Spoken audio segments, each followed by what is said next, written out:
Chers abonnés, merci d'être avec nous. Aujourd'hui, nous recevons Mylène Wunsch, candidate Rassemblement National dans la première circonscription de l'Indre. Merci Madame Mylène Wunsch d'avoir accepté notre invitation. Merci à vous. Pour ceci, nous allons commencer. Nous avons 12 questions. D'accord. Donc, nous allons commencer par la question numéro 1. Madame Wunsch, quelle sera votre priorité si vous êtes élue députée ? Ma priorité sera celle que Jordan Bardella met en avant depuis le début de la campagne, c'est-à-dire redonner du pouvoir d'achat aux Français, contrer l'insécurité et stopper l'immigration massive. D'accord. Nous allons passer à la deuxième question. Qu'est-ce qui vous différencie de François Jolivet ? Beaucoup de choses, mais la chose principale, je pense, c'est le nomadisme de M. Jolivet face à ma droiture dans mes convictions et dans mon engagement politique. D'accord. Troisième question. Notre système de santé va très mal. Que comptez-vous faire pour y remédier ? C'est un vaste sujet et c'est vrai que les choses ne pourront pas se régler en un jour. Toutefois, nous avons une proposition qui pourrait permettre de garder des médecins dans notre territoire en les exonérant d'impôts sur la partie activité qu'ils reprendraient ponctuellement en attendant la formation et l'activité de nouveaux médecins. D'accord. Question numéro 4. Les actes de délinquance n'ont jamais été aussi nombreux dans notre département. Que faut-il faire pour assurer la sécurité de tous ?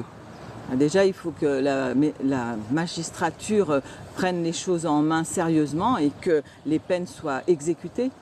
Déjà, je pense qu'il y a tout un panel de lois qui peuvent permettre exactement de contrer cette insécurité et l'essentiel est que les lois soient appliquées de manière juste. D'accord. Question numéro 5. Plus précisément, que vous inspire la mort tragique de Maxime et de Mathis à Châteauroux ?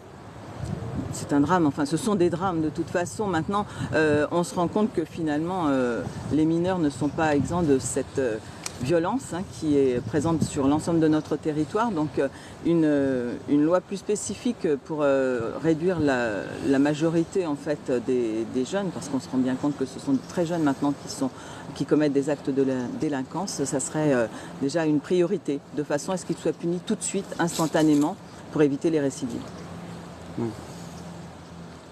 Quelle sera votre priorité pour l'éducation et la jeunesse ?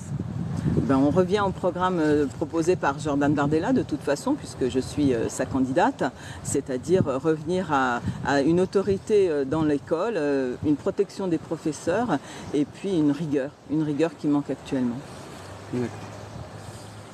Question numéro 7.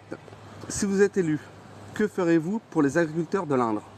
Alors les agriculteurs de l'Indre, les jeunes agriculteurs notamment, savent que je les soutiens puisque j'ai participé, je suis allée les voir à chaque fois qu'il y a eu des manifestations, des combats de leur part. Aujourd'hui, on sait qu'ils sont particulièrement touchés avec les dernières pluies diluviennes. Certains ont perdu leur exploitation. Donc il faut absolument que l'État réagisse, mais également au niveau de l'Union européenne, que les choses soient clarifiées parce qu'actuellement, entre les différents traités qui sont signés par le gouvernement, on voit bien que les agriculteurs et les éleveurs ne sont pas du tout protégés. Question numéro 8. Que pensez-vous des slogans portés par certains mélenchonistes ? Un flic mort, c'est un vote en moins pour le Rassemblement National. C'est un scandale absolu. Je ne comprends même pas que les gens qui ont pu se permettre ce genre de dérive, de slogan, ne soient pas interpellés et punis sévèrement. C'est très grave. Question numéro 9. Dimanche dernier, vous êtes arrivé en tête à Saint-Maur, fief historique de M. Jolivet. Comment interprétez-vous ça ? Je pense que M. Jolivet ne fait plus illusion.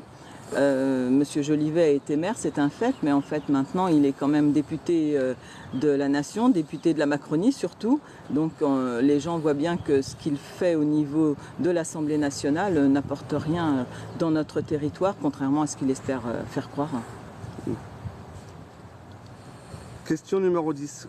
Que pouvez-vous nous dire sur les anciens amis de François Jolivet qui appellent aujourd'hui à lui faire barrage ? Je pense qu'ils ont de la lucidité. Et dans ce qu'ils expliquent, finalement, ça rejoint ce que je vous disais tout à l'heure. Monsieur Jolivet ne fait plus illusion. D'accord. Question numéro 11. Que pouvez-vous nous dire sur le traitement médiatique de votre candidature ? Je m'attendais à un petit peu plus de professionnalisme de la part des journalistes locaux.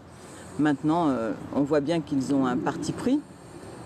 Je ne pense pas que ce soit comme ça que l'on puisse envisager une campagne électorale digne. Donc je trouve un petit peu dommage la façon dont ils agissent pour l'instant. D'accord. Et dernière question. Que pouvez-vous dire aux électeurs qui hésitent encore à voter pour vous ce dimanche?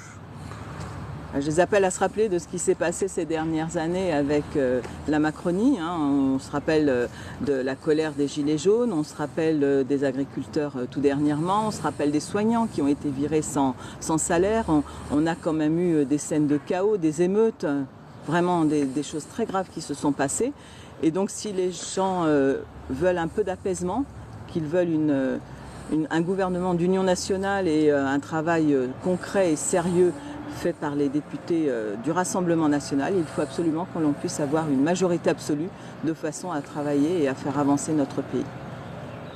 Merci Madame Wünsch, vous avez répondu à toutes les questions. Nous vous remercions d'être venue. Merci.